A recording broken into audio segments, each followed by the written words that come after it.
Welcome in, everybody, to the Big Little Podcast. I'm your host, Patrick Previty. That is Andrew Greig. We've been off for 10 days, and the NBA playoffs are in full swing. We were both completely wrong about the Lakers.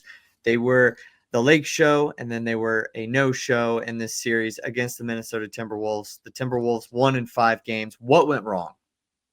Yeah, I mean, just I felt like everything went right for the Lakers team here. It feels good to be back, first of all, but I mean, the Lakers just completely fell apart in that series, which is super unfortunate for anybody who wanted to maybe see a deep LeBron and Luka run. But yeah, it's the fact that they had no bench wasn't really, it was overshadowed by the fact that they were playing really bad teams towards the end of March and April, and like they kind of found their groove in those games. But when you have to play a real playoff team in Anthony Edwards and that Minnesota Timberwolves team that was coasting into the playoffs, also on quite a hot streak as well. I just think that they ended up being the better team and were like probably the worst matchup possible for the Lakers in hindsight. Like it was something that we weren't really talking about as much, but their size just really dominated the Lakers. And the fact that the Lakers had zero bench, Gabe Vincent did nothing for them. Dalton Connect was a non-factor. He didn't play at all during the series, and just every kind of piece that they thought they could have had was just rendered essentially useless. So I mean, just, it felt like everything went wrong in a hurry for the Lakers. Yeah, we talked a little bit about the matchup prior, but I think we were both feeling like Luca and LeBron were going to be able to pull through enough in this series to where Rudy Gobert wasn't going to be able to play like Wilt Chamberlain. You were going to potentially see him get played out of the series like we have seen in years past, or Julius Randle was just going to shoot himself out of 4 games in this series, and the Lakers would just simply have enough, despite them being too small, despite even Austin Reeves playing like garbage this entire series. Just thought Luca and LeBron, there's no way they should go out in 5 games or in the first round. But I'll tell you what, the Timberwolves came to play. I think that they can. They're going to be a very good team, a very interesting team to watch in the future. If Julius Randle and Rudy Gobert could play like they did in the future series, then they should be all set, and they have a good or a fighting chance against anybody. But yeah, JJ Redick also just didn't make enough adjustments too, especially in games 4 and 5. I feel like the team needed a little bit of help. They needed to get out of that small ball lineup, and they just didn't do it. Yeah, like you mentioned on the other side, I want to highlight the Timberwolves a little bit just because the fact that we're gonna be talking about what went wrong with the Lakers. They have LeBron, they have Luca, so feels like they should have gone past the first round, especially as the 3 seed in this series. But the what went right for the Timberwolves was that Rudy Gobert did have like I mean the game of his life it felt like in Game 5, and then he just like was a major factor in the series when we were maybe predicting that he could be taken out of the series as you mentioned, and that just didn't happen at all. He was a major factor in it, like almost every single game, and especially in the closeout game where Anthony Edwards maybe doesn't have his great, definitely doesn't have his greatest game in the world. Doesn't make a three, only scores 15 points, but it didn't even matter. And if Anthony Edwards, if you told both of us, if Anthony Edwards has a game like that before the series starts, you think that that game isn't even close and the Lakers automatically win. But then when you factor in Julius Randle picking up in the fourth quarter, having a good game and a good series in general, that was a factor that we thought coming into the series. We kind of discarded Julius Randle, kind of threw him to the side as a non-factor in the series, but he came to play, and Rudy Gobert just asserted himself in Game 5 and kind of essentially won them that game. I think that's why a lot of people felt a little bit blindsided by how this series ended with the whole kind of JJ Redick leaving the press conference and then going into game 5. Anthony Edwards is 0 for 11 from three. You're thinking that there should be something that this team can take advantage of, and they just never really were able to.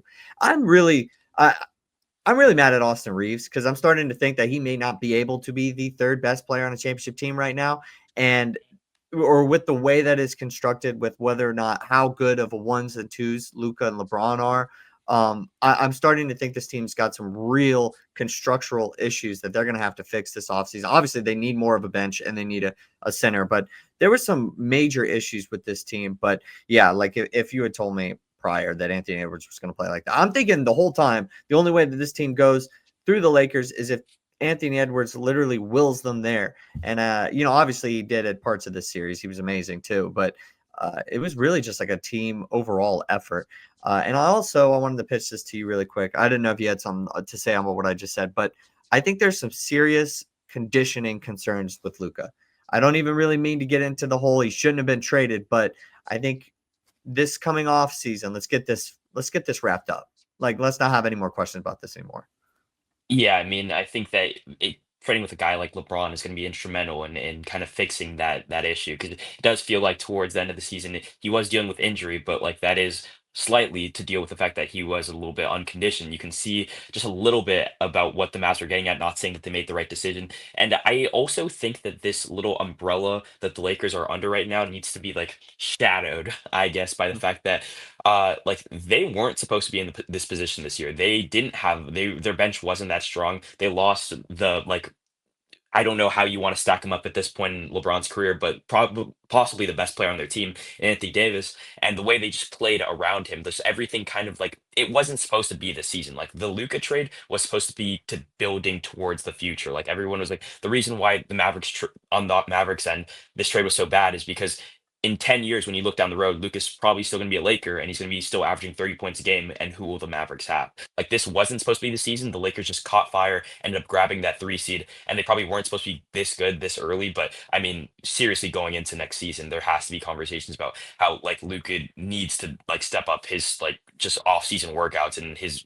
just like whole training regimen because towards the end of the season it does get harder. Like it felt like even last year in the finals, like he just felt like he ran out of gas a little bit going into that final series, and naturally the Celtics were probably the better overall team in that series, but just in general, and it really shows on defense. Like he'll always be a consistent like offensive player, but on defense, it really starts to show. And there's like comments always in like the in whatever comment section you look at, if he's dropping 30 but then giving up 25, like how much of that like is it's just hard to. It's just hard to put a nail on it, but I mean, it's definitely conditioning needs to be one of the major like points that he like needs to key in on over the offseason, I feel like. Yeah, there's too many videos going around where it's Luca pre-American food. There's highlights of his rookie year, and I would hope that hopefully something from LeBron's camp or whatever he does kind of rubs off a little bit on Luka Doncic, where he can potentially kind of get into a better resume. He just needs to cut a little bit, and I think that's all. I think he'll be able to do that. But if not, then it could be one of the more defining things in his career, maybe similar to a guy like Shaq or something like that. But I did want to pose a question before we get into LeBron James and his potential retirement or the rest of his career. Do you think this Timberwolves can beat either the Warriors or the Rockets, whoever comes out of game 7? I personally think that they could beat either of them. I don't even think it matters who comes out.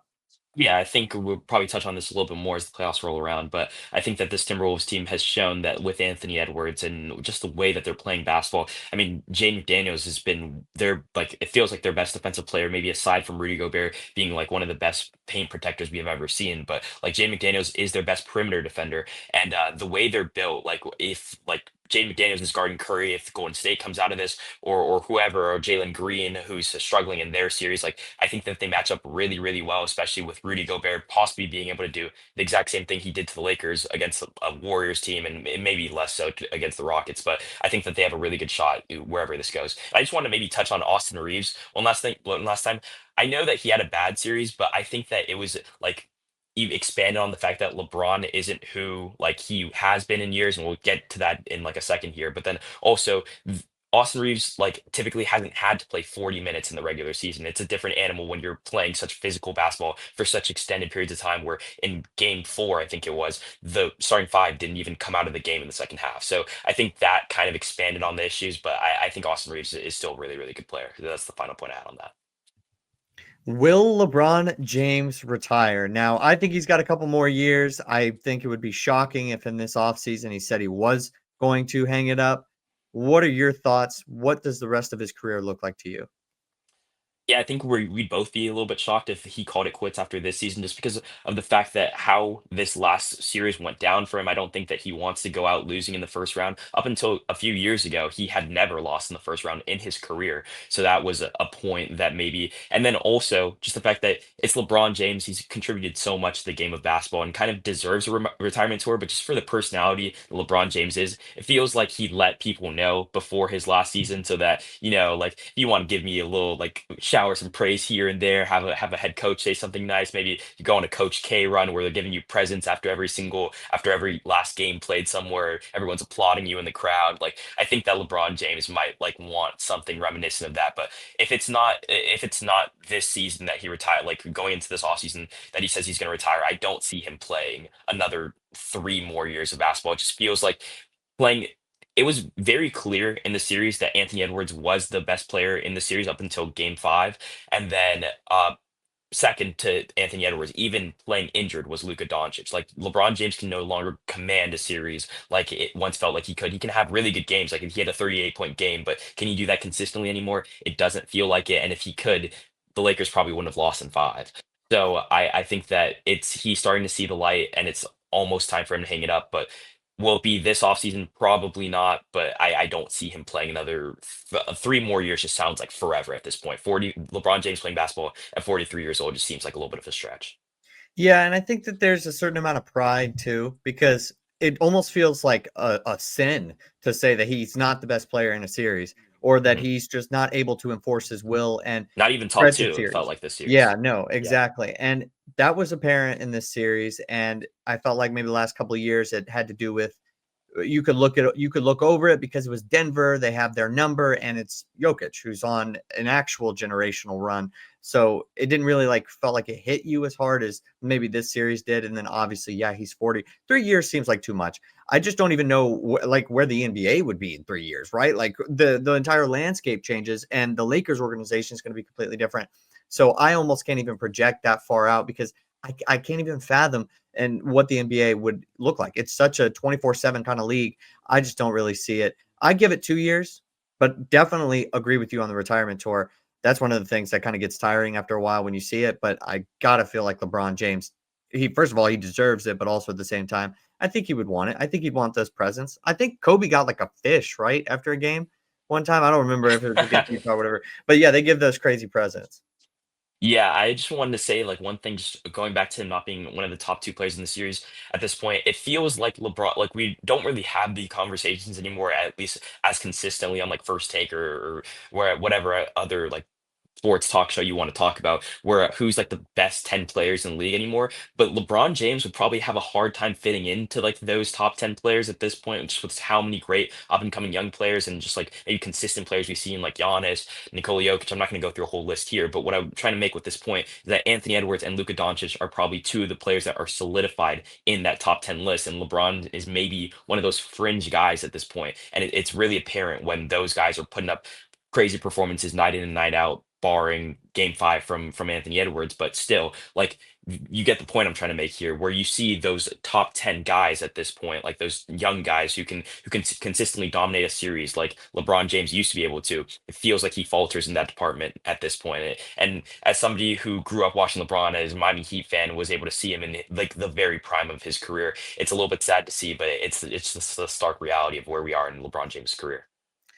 He's been such an Iron Man this entire time that he's been in the league. Only a handful of injuries with the groin injury, and then I believe, he had like that self-inflicted hand injury, right, in one of the finals. So he suffered a grade 2 MCL sprain in the midst of game 5.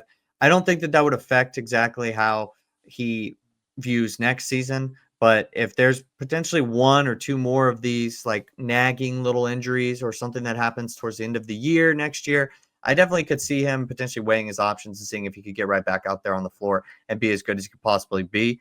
I do think he likes playing with his son though, so I don't see any any less than two. I think two works. I think two works, but I think it's like there's no less and then no more than two. But we'll wait and see. I mean, I think it's better for the game that he sticks around for as long as possible.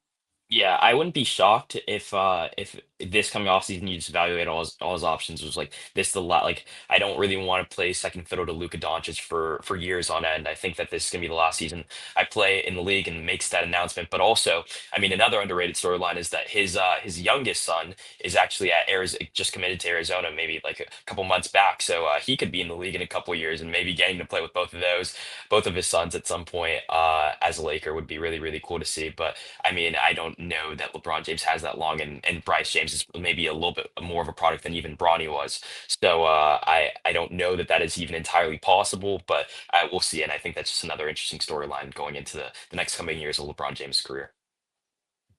Sticking on the topic of fathers, Tyrese Mm. Haliburton's father went wild in the final game of the Bucks Pacers series. Okay, so this is just ridiculous sort of stuff.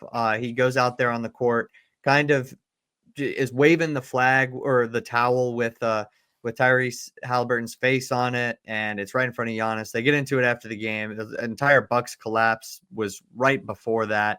They've since now banned him, I believe, from the rest of the playoffs.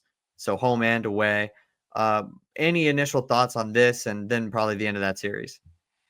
Yeah, I maybe want to give my initial thoughts on this first.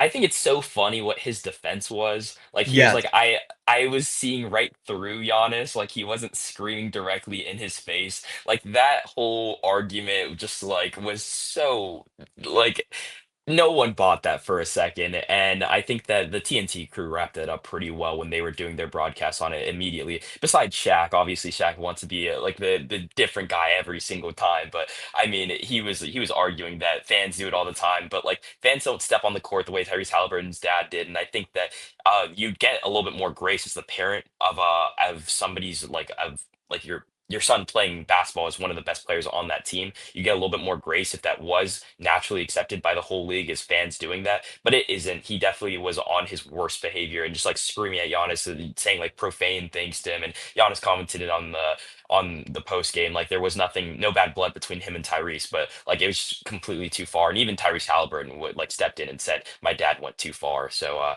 that was think that probably the just worst part of it. yeah, for sure.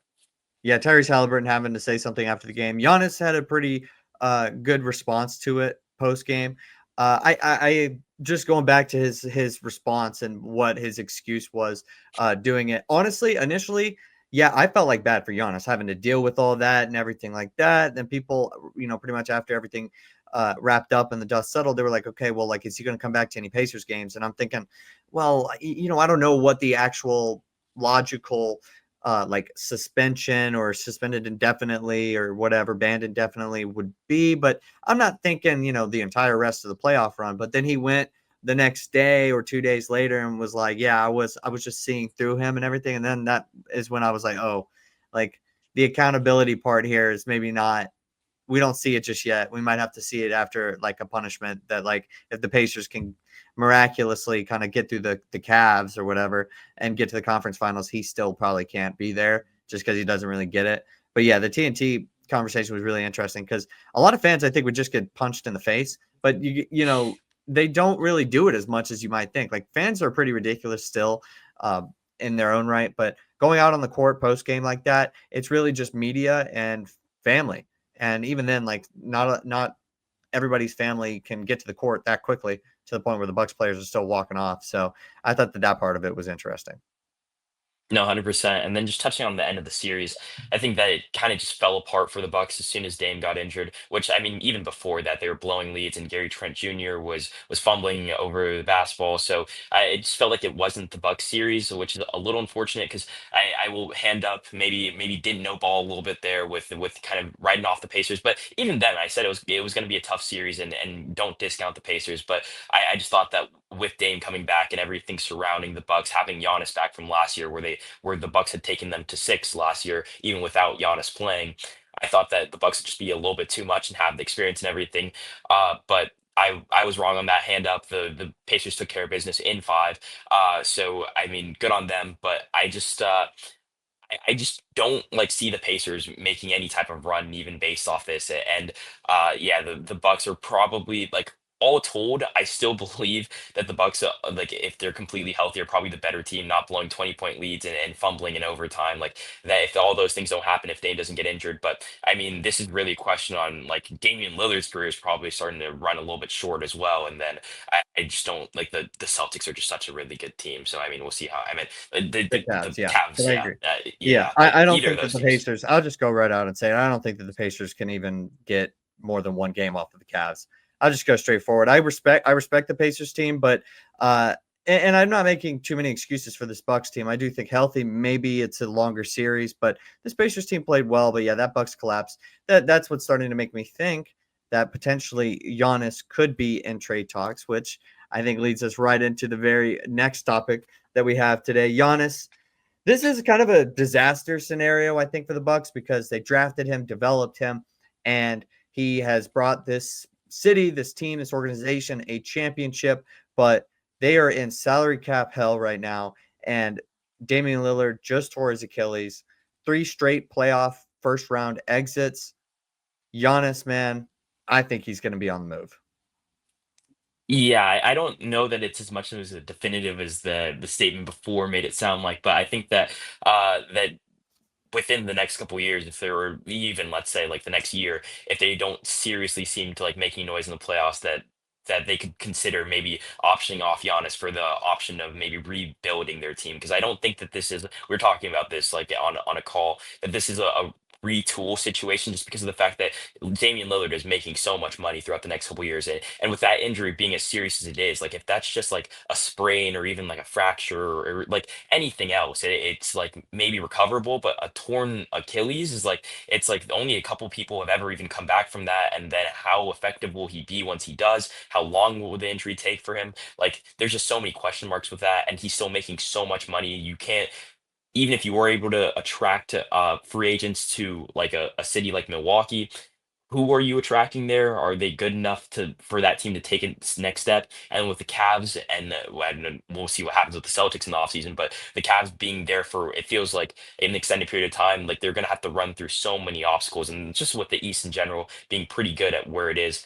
I think this could be a situation where you might try to see how much you can get for Giannis in an offseason, either this or next offseason. It might not even be Giannis's choice to stay with Milwaukee, which would be so crazy. But what really is the ceiling of this team has got to be something that is in the ownership's like it got to be a question for ownership. Yeah. So I certainly think that ownership is looking at this, but I think that this trade, or if Giannis would actually be on the move, would be facilitated through him requesting one. And I know Mm, that seems out of character, but I think it is completely fair and reasonable to think that this could turn into a full-fledged rebuild. And as you mentioned, yeah, we did talk about this before. This team with Damian Lillard owing or getting owed about $50 million of in each of the next 2 years, not having a true number two guy outside of that, and just in general, not having any other flexibility, even if you were to somehow move on from a couple pieces, is a really terrible place to be in right now. And the East looks strong. You got the Magic coming. The Pacers have beaten you now twice. mhm. And whatever you say, whatever you want about them, but they've done it. The Cavs look way better. And then you got the defending champion Boston Celtics, who could be two-time defending champion Boston Celtics before it's all said and done. So by the time you kind of get yourself together, these other teams have built way quicker to a much higher point. I think Giannis will look around and be like, I got to go.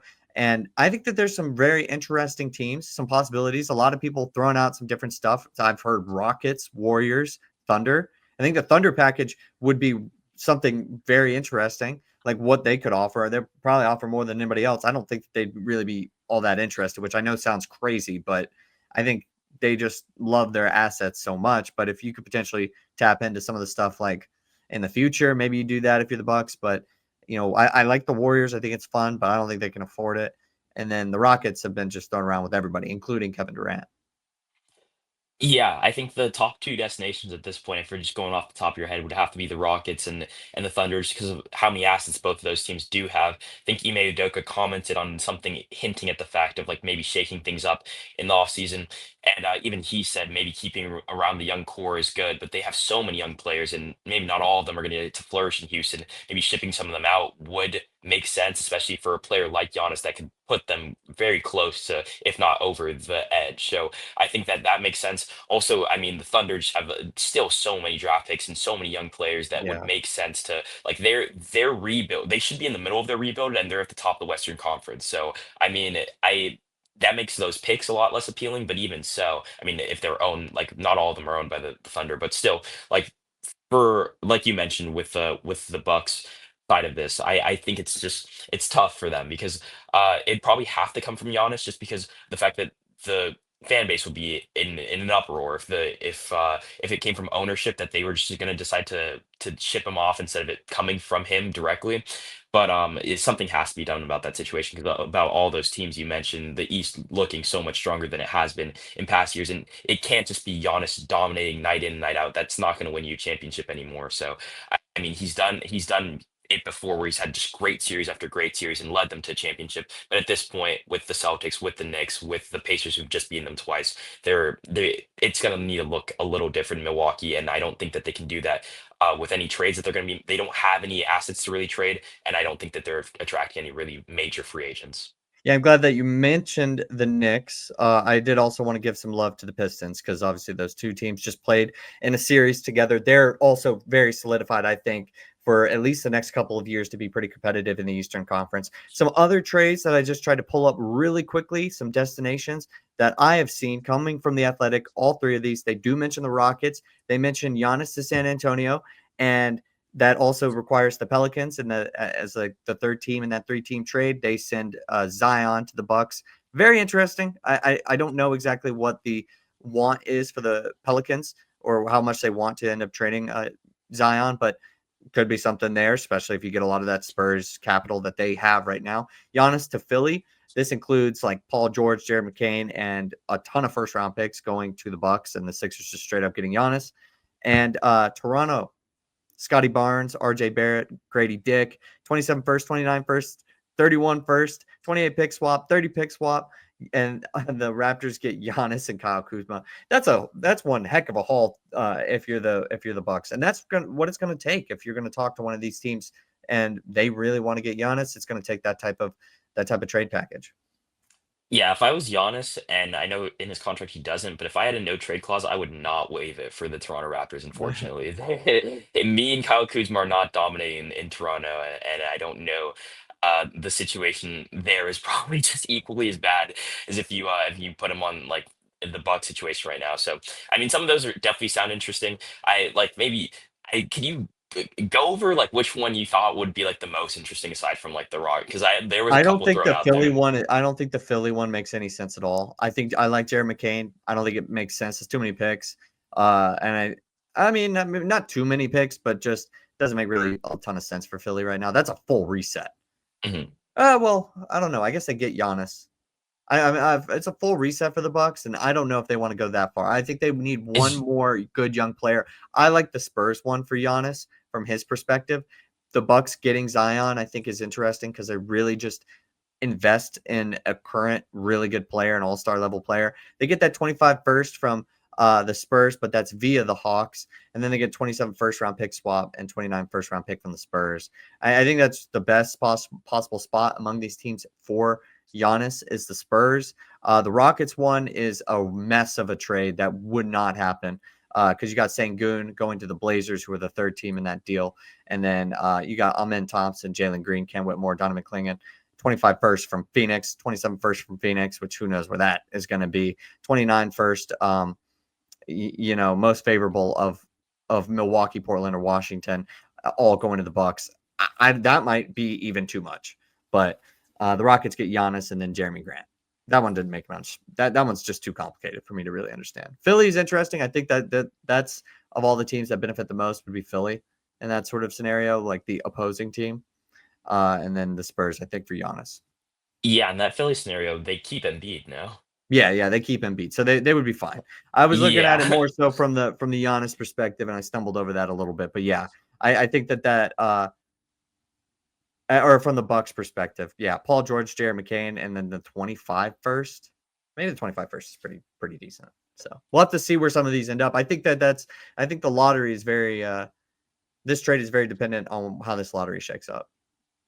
Yeah, I think the point that we're just both trying to make here is that within the next 365 days, like into the next coming off season next year, it wouldn't shock either of us if Giannis was on the move. I mean, he's been rumored in the past, like locations like the Heat. I remember it was rumored for a while when he was first going into the offseason, just with the way that the Bucks have been struggling over the last couple of years, and it doesn't feel like there's really an imminent solution.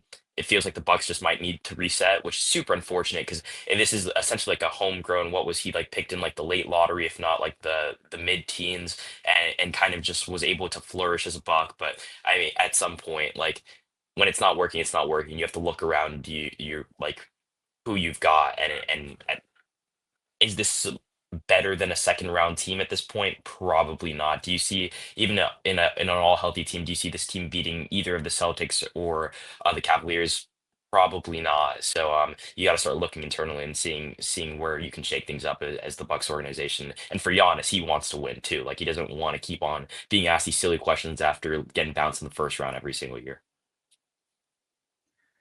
Let's move into the face of the league talk, something I think nobody really enjoys talking about too much, but we'll make this case anyway. This is going to be one of the first years that I can remember where we don't have, or we potentially don't have, Jokic, Steph, KD, or LeBron in the second round of the NBA playoffs.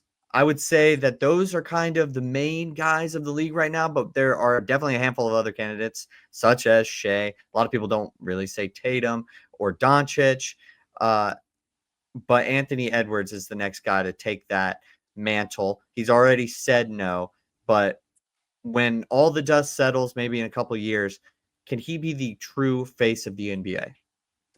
Yeah, I think I wanted to highlight what you were saying just at the very first before I get into the Anthony Edwards talk.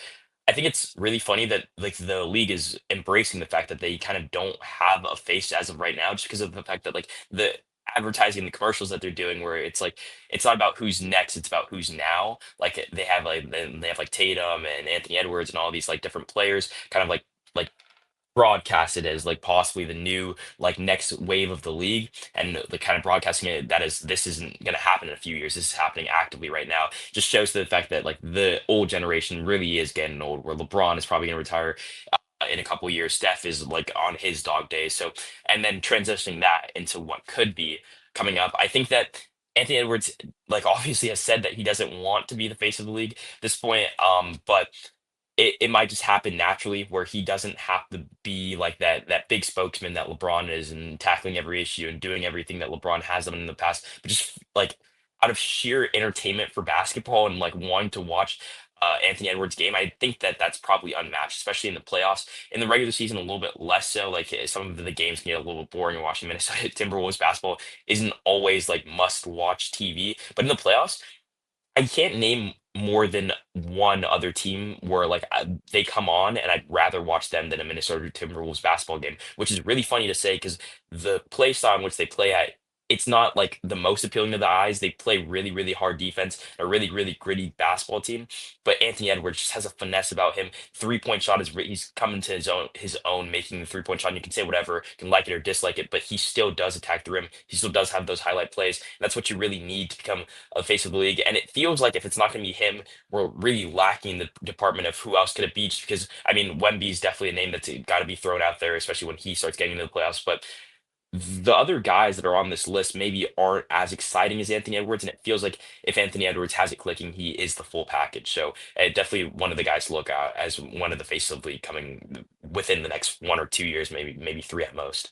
I think he gets a major bump for being an American, and I think that a lot of American fans of the NBA will definitely kind of welcome him a little bit more than they would for like an international star. I mean, we've seen Jokic hit some different levels that we have like not seen almost from a center, especially in 20 years, like Shaq level stuff. And he really, really shoves it away. But at the same time, I think there's some American fans that aren't exactly rooting a ton for Giannis, Jokic, anybody internationally, and they're more so gravitated to that guy who kind of plays like Kobe or kind of plays like Michael Jordan, and Anthony Edwards gets that plus. And just the way that he was talking after game 5, after the series win, he's a playoff riser. I think a lot of people, while he is in Minnesota, so it's not like a big market, they love him. They appreciate him. He's actually somebody that they enjoy seeing. He sells tickets. I think you make a good point. It's probably just going to happen naturally. I like what the NBA is doing right now. I love being able to talk about a league that doesn't actually have a true face maybe in the next couple of years and still be very interested in that basketball. But yeah, over time, I think Anthony Edwards is just going to be too big to ignore in a sense. Yeah, it feels like Giannis and Jokic maybe just caught up in like the middle generation, like by accident, just by sheer timing, just because they are starting to get into like like maybe not later stages, but at least the middle of their careers. I mean, they played what I don't know exact. I don't want to get that Yeah, wrong, Giannis but is 30, yeah, but Giannis is 30 and Jokic is like not everyone plays till they're 40. Like this is like probably neither of those guys are going to play like more than another decade in the league. So it's just like I don't even I this came up in like the the top of my head is just something I want to throw out there, but it maybe felt like Kobe was never really the face of the league because the fact that when like MJ retired and then when LeBron came in, it almost happened like directly after each other. So Kobe really never got to take that face of the league mentality. Obviously, he was one of the faces, but LeBron got there so quickly and just immediately asserted himself as one of those guys. I feel like that could kind of be like that middle ground where you're seeing like I like saw posts where LeBron is like the LeBron, Curry, all those guys, or the past generation Jokic, Giannis, or the middle generation, then Tatum and Anthony Edwards and all the young and upcoming guys, Wemby, are part of the next generation. I think that those guys like Jokic and Giannis can get caught up in a middle generation where they're international stars and they're maybe not, they don't have always the most highlight plays. And Giannis getting knocked out of the first round now for 3 consecutive years. Um, like that could be the middle generation, just based off who Anthony Edwards is as a character and just his play on the basketball court will just accelerate him into leading into the face of the league, even if he doesn't really want to be. Well, we've talked a lot of NBA basketball today. Let's move into the final topic, and that will be the NFL draft. It's what everybody's talking about. Shedeur Sanders falls all the way to the fifth round. Is it collusion, or is he just not that good at football? That was kind of the talk and the conversation, probably somewhere in between both of those. I'll give you the floor to start this conversation. What exactly do you think happened here on Shedeur Sanders and the NFL draft? Yeah, I mean, I don't think that either way, there's definitely like there's something to say about both parts of this. Where when he starts like dropping all the way to day three, I think that that is more of the league trying to make a point, especially falling behind guys like Dylan Gabriel or Shuck was just an interesting draft pick by a Saints organization where we don't even know what they're doing in general. Because Yeah. the fact that just where he got picked so high, it felt like a lot of teams were like maybe teams were higher on him than I'm really realizing, but it feels like Tyler Shuck could have been even a day three guy, or at least I mean I know he was rising in like a lot of people's eyes, but at least like he definitely could have been there in the third round. So I think that's more the Saints like reaching on him as opposed to anything else. But if Shador Sanders was like the guy, I think that like there's no debate where you're not trying to make a point over him. Like I think that there are a lot of question marks in this game, and he made a lot of interesting decisions in the draft process, skipping out on throwing at the combine, just a lot of different things where he kind of I was listening to just a lot of different reference points about this because it has been such a hot button issue. You don't do some of those things if you don't know your top pick. And maybe he had like people advising him that he was going to be. And even the Saints in the first round, it felt like he could have been a top 10 pick. Felt like people were projecting him into the first round. Mo Kiper, especially the top quarterback on his board. We saw the live crash out from him. But yeah, it felt like he was doing a lot of things that maybe surefire picks would have done and being maybe a little bit too cocky in some people's eyes. And I think that that like lended into as soon as he started slipping, GMs across the league were just like, hey, we're gonna we're gonna let the slide continue to happen until somebody is like, "Well, this is eventually too far." And he was the old like it was never gonna be. I know some people were raising question about marks about him maybe even going undrafted. That was never gonna happen. Like he has the talent to where he's gonna be on a roster somewhere. Like he's gonna be somewhere. But I mean, we'll see. I think he beats out Dylan Gabriel. I think he's a better quarterback than Dylan Gabriel, and we'll see how that matchup plays up in inside of like training camps and whatever. But I think it, like you said in the beginning, it's just a little bit of both, and it's a little bit unfortunate because of the fact that he had such a big draft day party, and he was even himself thinking that he would maybe go in the first round somewhere between the Giants, Steelers, and Saints, and it just didn't happen for him, which is unfortunate for the guy because besides him being a little cocky, he hasn't done anything explicitly wrong. Like there's no reason for him. Like there has been falls in the past where it can be attributed to character, like more so than anything else. And this is a little bit of the point with him, but he hasn't done anything explicitly wrong besides maybe being a little bit too boisterous, maybe being a little bit too aggressive in like his like flaunting of his watches or whatever. But I don't know. I think it's just a little bit sad to see because he definitely has his haters, but going all the way in the fifth round just felt a little bit drastic. Yeah, so there were points to this where I think my opinion started to change as the draft went on. I agree with you, and that was the main point. Definitely, I wanted to touch on was the last thing that you said. There are players that still get drafted with actual rap sheets on them. Like I think there needs to be a bit of perspective when we say like we're hating on this kid. Not us, but like when we see people hating on this kid or saying like, oh, you know what, like it's almost like a put him in his place kind of deal, and you get that vibe, and it's definitely like, okay, okay, okay, like what did he do exactly? Like, Mm. I get it, rich kid, cocky and skipping out on, the combine, that feeling of entitlement, and all that. I get that, but that wasn't enough for a fifth round slide because of he was probably on most teams' boards. You thought going into it the second most talented quarterback. Where he ended up on those boards was all over the place. You could just tell some of those teams just clearly either threw him off or they had him at like fifth or sixth just because of those character concerns. But I definitely felt like that was the main thing to definitely hammer home. But yeah, after the end of the first night of the draft, I'm thinking, okay, well, the Saints maybe want to get him in the second round. I'm still thinking that that's a possibility. Or maybe the Browns were interested. And maybe that's why the Giants moved back into the first round. I was thinking, okay, the Giants did that because they knew that there was some chatter of potentially somebody going to get Jackson Dart and not Shedeur Sanders. And they're thinking, okay, who's a lot of teams had Dart second on their board ahead of Sanders. And I'm like, okay, that's why. And you can make an argument there, football wise. Maybe it's a more safe pick too. That's what you're kind of thinking. You don't deal with the character stuff, and you don't have to deal with Dion, any of that. All right, there were a few teams that agreed with that. I could see that. But then the day two went on, and Tyler Shuck was chosen, and I was like, okay, that's really unusual. That doesn't make any sense to me. Like, it really doesn't. And then, like, the Seahawks and the Browns themselves kind of also hammered home that point that he was going to continue falling. And that's when I thought, okay, these GMs and these coaches at their annual meetings and stuff, they've talked. Not in a way that they're all avoiding, but there's been enough stories, enough things that have occurred to the point where I think a lot of people share that with, their friends and everything like that. And they were all like, yeah, like this is I think we're all in the same boat as that this is a concern, and they make their own individual choice. And that's when I was like, yeah, this is getting crazy.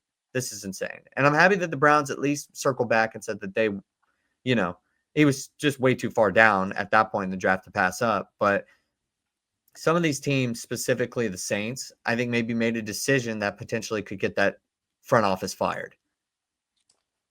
Yeah, I think that I'll give a little bit of an exemption to the Seahawks specifically, just because Yeah. Milrow, I if think, you're could be good. I think he's got plenty of potential. And they just got Sam Darnold.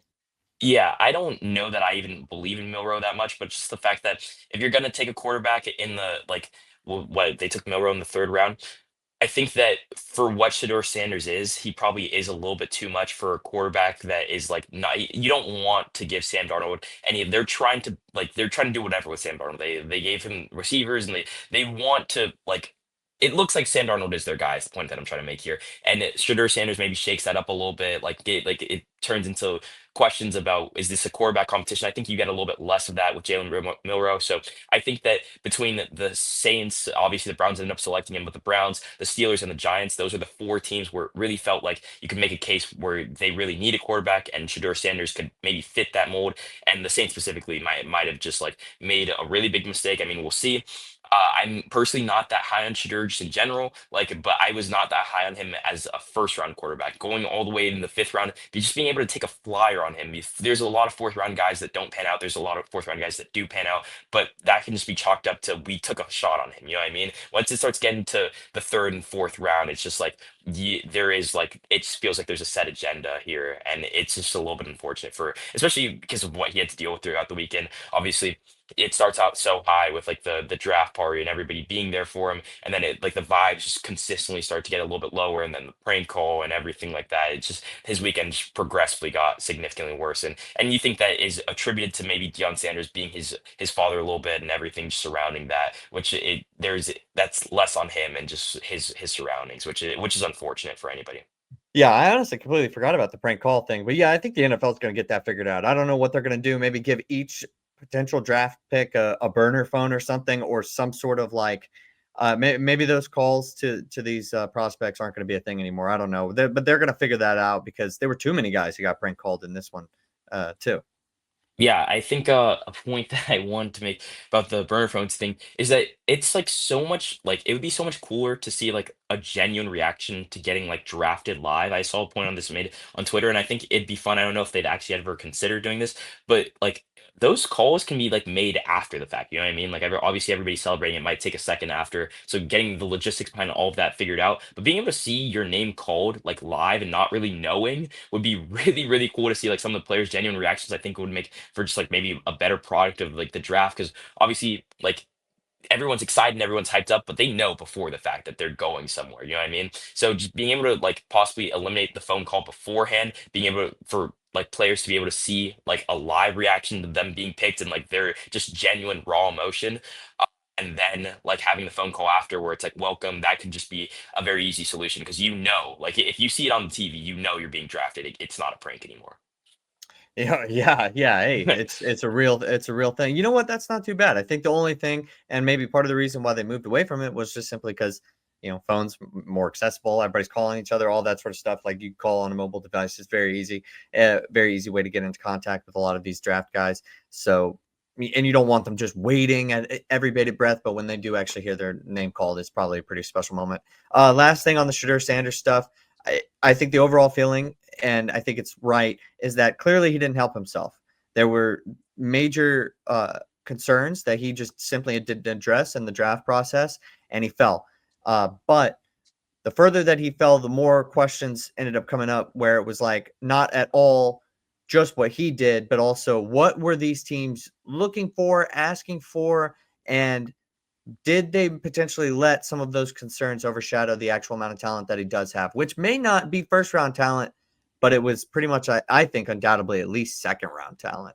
And I think at the end, certain teams are going to definitely be kicking themselves if he turns out to be a great quarterback in the NFL, or at least a very decent starter in this league, specifically the Steelers, because they'll have to deal with it in their own division potentially for a while, especially if they don't get a quarterback in next year's draft. But there is some NBA basketball on tonight as well as tomorrow. I believe the Warriors Rockets game is on tomorrow, the game 7 as well. All right. Mhm. So before we get out of here, we're going to have to make some picks. This is being recorded before Denver and Clippers tip off tonight. It might get out a little later than that. But what's your pick? Who do you got in both these games? I like the Clippers. I stand by my pick. I had Clippers in 7 when we initially did this. I like the Clippers. I just like what they've been doing all series long, all of these games. I mean, arguably could have won the series already if it weren't for that Aaron Gordon tip. And then in the other game, I think the Warriors are just too much, and blowing a second 3-1 lead, it might just be too much for Steph Curry's legacy. So I think that they find a way to pull it out, especially in a game 7 scenario. They've been there before.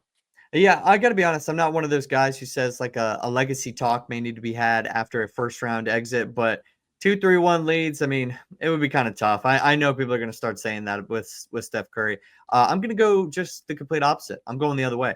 I did pick Denver to win this series to start, and part of me thinks that the Clippers are the better team, but I just think Denver's got one more game of magic in them.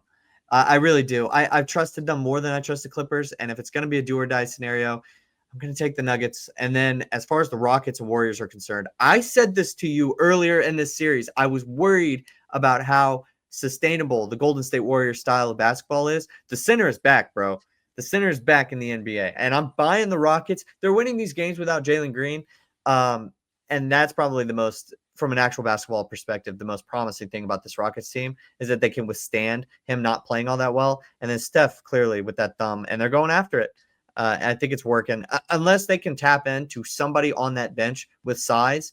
I don't know if that's Kevon Looney, but legitimately somebody else is going to have to do the dirty work outside of Draymond Green, just getting a flagrant foul within the first like 3 minutes of the game. Yeah, that double big was killing them yesterday. Even if Steven Adams had his problems at the free throw line, he was getting hack a Shacked or hack a Steven, whatever you want to call it. But he was like that, like on the offensive end. It ended up working a couple times because they got a couple of tip-ins that got them more points than they would have, and he made more free throws than they probably wanted to with that strategy going on. But Draymond Green was getting dominated on the boards, and it just wasn't a very good look. I think that the like between Steph and Jimmy, I don't think that they blow a 3-1 lead, but it could definitely happen. And the Rockets, like they are seemingly a better matchup than it looked like through the first 4 games for Golden State. Absolutely. All right. Well, we talked about a lot. The NBA playoffs are now in super full swing. The NFL offseason, treads on. But this has been the Big Little Podcast. I'm your host, Patrick Previty. That is Andrew Greig, and we'll see you guys next time.